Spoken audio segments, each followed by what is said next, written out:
Hello everyone, আজকে তোমাদের একটা মজার জিনিস দেখাতে চলেছি কিভাবে সামান্য বুদ্ধি অ্যাপ্লাই করেই আমরা ওয়ার্ডে বা কোনো ডকুমেন্টে কিভাবে ডিজিটাল সিগনেচার অ্যাড করতে পারি।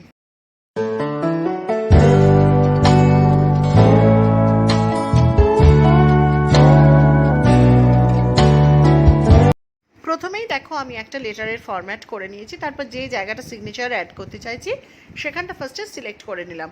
তারপর ইনসার্ট ট্যাবের আন্ডারে দেখো বিভিন্ন শেপস আছে, সেখান থেকে আমরা ফ্রিডম স্ক্রিবলস অপশনটা নিয়ে নেওয়ার পর দেখো যেই আমি যে জায়গাটা আনতে চাইছি সিগনেচারটা, সেখানে যেই নিয়ে এসেছি মাউস পয়েন্টার প্লাস চিহ্ন ছিল, সেখান থেকে পেন সিম্বল হয়ে গেল।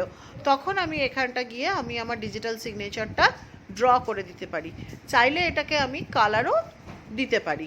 তো দেওয়ার পর দেখো এখানে আমার সিগনেচারটা অ্যাড হয়ে গেল। তো এইভাবে আমরা কোনো ডকুমেন্টে আমাদের সিগনেচার অ্যাড করতে পারি। ভিডিওটি যদি ভালো লেগে থাকে প্লিজ একটা লাইক করো, এবং চ্যানেলে যদি নতুন হয়ে থাকো চ্যানেলটিকে প্লিজ সাবস্ক্রাইব করো। আর অবশ্যই অবশ্যই কমেন্ট করে জানাও যে ভিডিওটা কেমন লাগলো। তোমরা কমেন্ট করলে আমি আবার নতুন ভিডিও করার একটা অনুপ্রেরণা পাই। তো সবাই ভালো থেকো, সুস্থ থেকো। Till then, bye by.